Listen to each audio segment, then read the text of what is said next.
안녕하세요. 환쟁이 옥쌤입니다. 오늘은 제가 오랜만에 그동안 안 그렸던 건물을 좀 그려보려고 합니다. 한동안 건물을 처음 펜드로잉 시작할 때 건물로 시작을 했고 어반으로 시작을 했는데 한참 동안 이 건물을 그리다 보니까 조금 지겨워져서 다른 소재들을 많이 찾고 그리고 빛과 그림자를 표현할 수 있는 다양한 소재들을 도전해 보고자 여러 가지의 소재들을 그려왔습니다, 지금까지. 그래서 불가능한 소재가 없는 상태로 그림을 그려야 하기 때문에 많은 도전을 해왔는데, 요새 들어서 다시 건물이 조금 그려지고 싶어서, 그리고 싶어져서 다시 건물 그림을 그려보게 됐어요. 일단, 이 건물 그림 그리는 거에 대해서 문의가 좀 있었고, 그래서 여러분들한테 설명도 할 겸, 예, 이렇게 건물을 다시 그리기로 했습니다. 일단 제가 오늘 그리고 있는 건물 그림은 어, 유럽의 도명식의 굉장히 큰 건물이죠. 유럽엔 이런 도명식 건물들이 굉장히 많습니다. 그래서 그릴 때 주의해야 할 점들과 어떻게 그려나가는지 뭐 이런 방법들을 조금 알려드릴게요. 일단 건물 그릴 때는 제가 앞부분에 조금 그린 걸 인사드리는 동안 나왔겠지만 시작 부분부터 천천히 다음 부분들을 이어가는 거예요. 저는 이 건물의 맨 꼭대기 청탑에 있는 저 조각상부터 그려 내려왔죠. 그리고 지금은 돔 부분을 그리고 있어요. 처음에 이렇게 스케치 없이 처음부터 그릴 생각하지 마시고 처음에는 스케치를 좀 해보세요.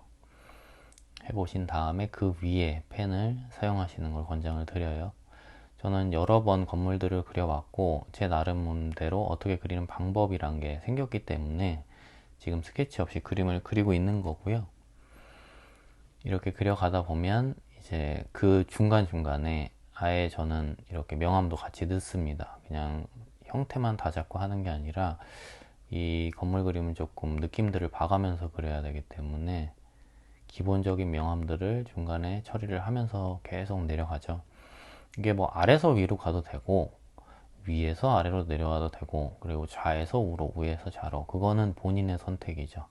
저는 편한 게 윗부분부터 내려와야 조금 뭐 앵글이나 와이드감이나 이런 것들을 어, 좀 잡기가 편하더라고요.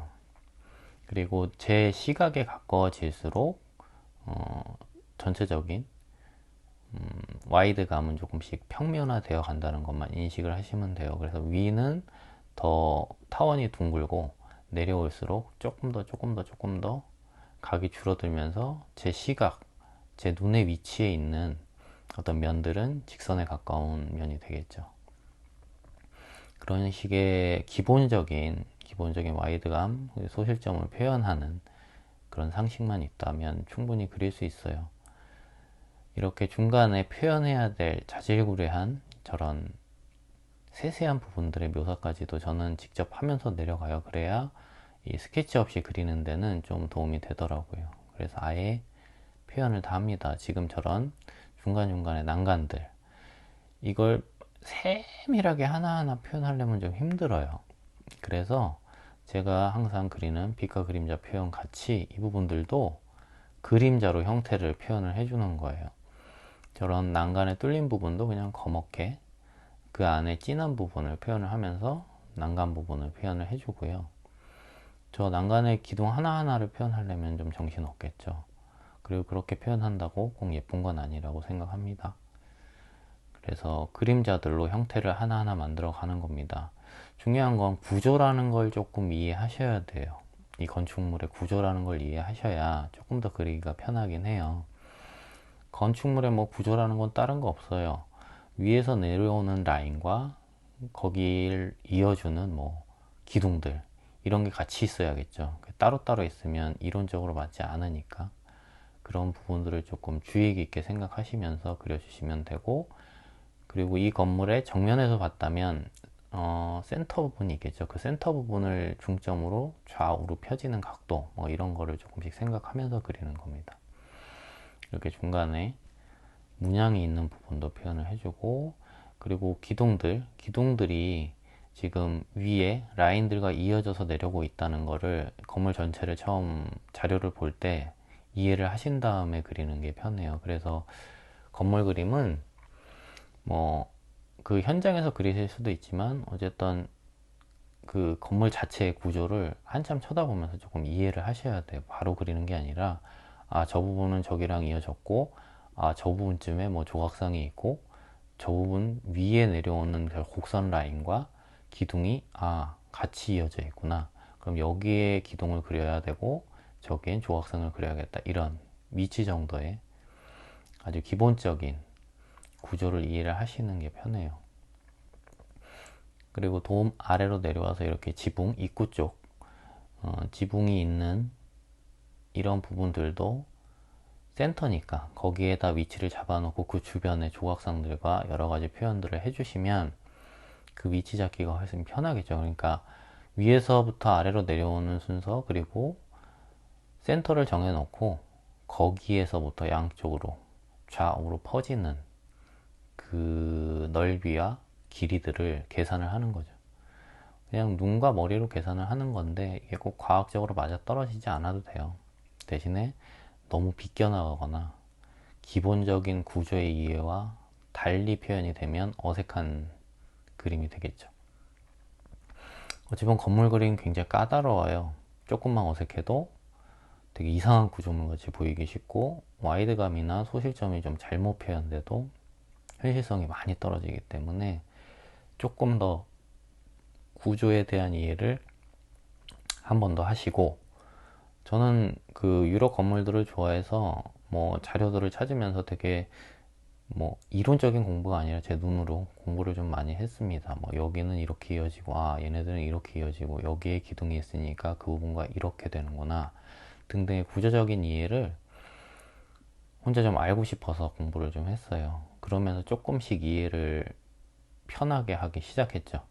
그러니까 지금 그릴 때도 아, 여기는 이렇게 되는구나의 개념을 가지고 그리는 거죠. 그냥 무턱대고 보이는 대로 막 그리는 게 아니라 건축물은 어느 정도의 기본적인 구조의 이해가 있어야 된다. 예, 그게 아주 키포인트입니다. 그리고 좌우 대칭이 될 경우엔 뭐 이게 센터부터 잡아놓고 좌우로 비슷하게 퍼져나가는 형식으로 그려주시면 크게 틀리거나 잘못되진 않아요. 그리고 처음 그리실 때는 본인이 그리기 편한 건물의 각도를 잡으세요. 정면 뭐 이런 것들. 처음부터 약간 와이드감 있고 사선으로 되어 있는 건물의 모양을 그리기가 조금 쉽지 않아요. 그러니까 처음에는 조금 정면에서 건물을 그리는 연습을 많이 하시고, 그걸 그리면서 와이드감 잡는 거, 소실점 조금 표현하는 거, 이런 표현들이 조금 익숙해지신 다음에 사이드 앵글이나 뭐 밑에서 보는 각도나 뭐 이런 걸 그리시는 게 훨씬 좋죠. 웬만하면 처음에는 정면으로 되어 있는 자료를 가지고 연습을 해보시는 게 좋아요. 지금 기둥들도 표현하자면 끝도 없어요. 근데 그걸 모두 다 표현을 할 거냐, 아니면 어느 정도 생략을 해주고 필요한 부분들을 표현을 할 거냐는 본인이 결정을 하는 거겠죠. 저도 여기서 이제 기둥에 어떤 그늘진 문양이 굉장히 많죠. 기둥을 받쳐주고 있는 저 유럽 건물들은 그 부분도 그냥 삼각형 정도로 그림자만 줘서 표현을 했습니다. 굉장히 심플하게 단순화해서 표현을 했는데 보기엔 아, 저런 게 있구나 라고 느껴지면 되는 거겠죠. 그리고 뭐 입구들이나 이런데 있는 저 돔 형식의, 그리고 아치형의 저런 문양들, 이런 것들도 많이 건물들을 보시다 보면 이해가 되고, 아, 보통 유럽들은 저런 아치형 구조들을 되게 많이 쓰는구나. 그래서 그 위치들이랑 그런 구조들이 이해되셨다면 조금 더 그리기가 편하고 표현하기도 편해지죠. 그러니까 따라 그림이 된다기보다 건물을 어느 정도 이론적인 구조에 대한 공부를 하셔야 그리기가 훨씬 편해요. 그리고 관심도 좀 많이 가지시고, 건물이나 뭐 건축물 이런 거에 대해서 관심을 좀 많이 가지시고, 보시다 보면 어느 정도 이해가 됩니다. 다 사람이 만든 거니까. 그래서 그 이해도를 갖고 그림을 그리시면 훨씬 잘 그려져요. 그리고 그리기도 좀 쉽고.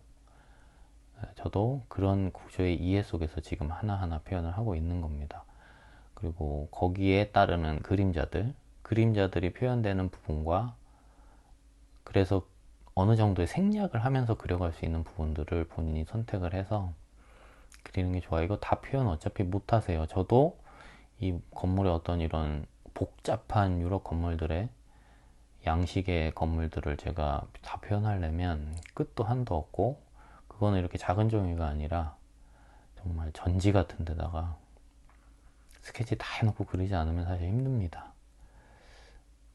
그리고 위에 지금 문양들이나 되게 세심한 부분들을 하나하나 표현하고 있는데, 이 부분들도 어느 정도 이제 표현의 방식이 본인이 습득이 된 다음에 그리시면 편해요.